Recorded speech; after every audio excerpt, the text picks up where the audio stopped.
Alessandro Manzoni was born in 1785 in Milan. His parents were Count Pietro Manzoni and Giulia Beccaria. He was an Italian poet and novelist, and he spent most of his childhood in religious school. In 1807, when his father died, he moved to Paris, where his mother lived, and in 1808, he married Henriette Blonde. His masterpieces include Il Cinque Maggio and the famous novel I Promessi Sposi. This historical novel tells about the struggles of two young people, Renzo and Lucia, trying to get married against Don Rodrigo's will. After a lot of adventures and dangers, they can finally get married. It's set in the north of Italy in 1628, during the years of the Spanish domination. Renzo and Lucia are going to get married on 8 November 1628. Don Abbondio, the parish priest of the small village where they live, refused to marry the couple because Don Rodrigo, a local lord, has forbidden their marriage. Lucia's mother, Agnese, suggests Renzo to visit Azzeccabugli a lawyer. At first, Azzeccabugli decides to help Renzo, but when he hears the name of Don Rodrigo, he panics and sends Renzo away. They look for help and talk to Fra Cristoforo. Fra Cristoforo goes to Don Rodrigo's palace to discuss about Lucia, but they argue and Don Rodrigo sends Fra Cristoforo away. Renzo and Lucia decide to marry in secret with the help of two witnesses. They go to Don Abbondio's house, but their plane fails. In the meantime, two brave thugs try to kidnap Lucia, but nobody is at home. After that, Renzo goes to Milan and Lucia to a convent in the town of Monza. There she meets Gertrude in the town of Monza. While Renzo is in Milan, he is involved in a riot. He is arrested. Fortunately, he can escape and leaves for Bergamo, where his cousin lives. Don Rodrigo decides to try to kidnap Lucia again, with the help of an important baron, the unnamed, and of Gertrude. With an excuse, Gertrude sends Lucia out, and in the streets she is caught and taken to the unnamed's castle. When the unnamed see her, he feels upset and shocked. After a sleepless night, when he hears that the famous carnival man is town, he decides to meet him. After the meal, his life changes and he converts, so he decides to take Lucia back home under his protection. In September 1629, German armies arrive in Italy. They lot destroy and bring the plague. Renzo gets ill, but fortunately he recovers. He learns that Lucia is in Milan, but she is fine. Here, Don Rodrigo is dying.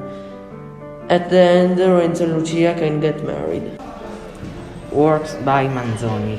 In Death of Cargo in Bonati. Sacred Hymns. The Count of Carmagnola. Adelchi, March 1821. Ibitroy, 5th May. The History of Infamous Colony. The sacred hymns are the first written work after the conversion. Of the 12 planned components, only 5 were complete.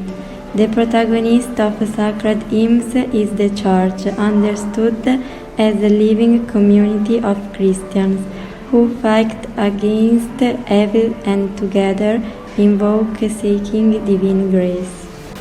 The infamous column is a long reconstruction of the famous process of the Quinquegator that took place on the occasion of the terrible plague on 1630.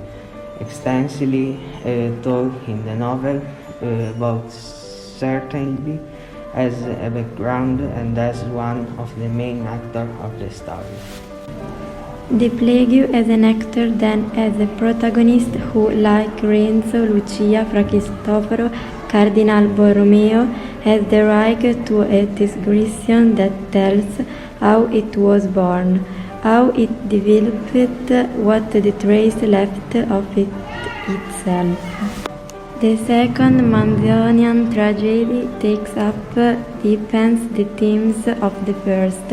It from the historical point of view it places more emphasis on the national questions helped in this by the Lombard setting of Adelchi. From the poetic one it focuses more on the relationship between human being and. In March 1821, a group of Piedmontese revolutionaries organized an attempted insurrection against Austria. Their intent was to declare war on Austria and free Lombardy from foreign domination. The insurrection failed on 8 April. The rebel army was defeated, but the Austrian suffered. Manzoni wrote the ode imagining that the insurgents had already crossed the Ticino and were ready to die for the liberation of Lombardy from the Austrians.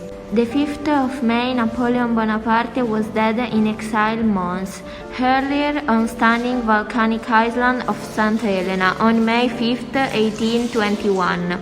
Manzoni describes him as a great tactician, a conqueror. Manzoni underlines the importance of Napoleon's conquest with the following sentence. From pyramids to height Alpine flashed, the ghost swift lightning stroke. From Anders to the Rhine rapid, crashing thunders broke. Rolling on from Scylla's sea, shaking furthest Muscovy. Manzoni's intention was not to celebrate Napoleon's accomplishment or to provide a digression on his failures. Moved by Napoleon's conversion to Christianity before his death, a conversion that happened to coincide with Manzoni I, the poet decided to view Napoleon in a more spiritual light and leave the historical judgment of the man to posterity. Fu vera gloria? Ai posteri largo sentenza. Was it to glory?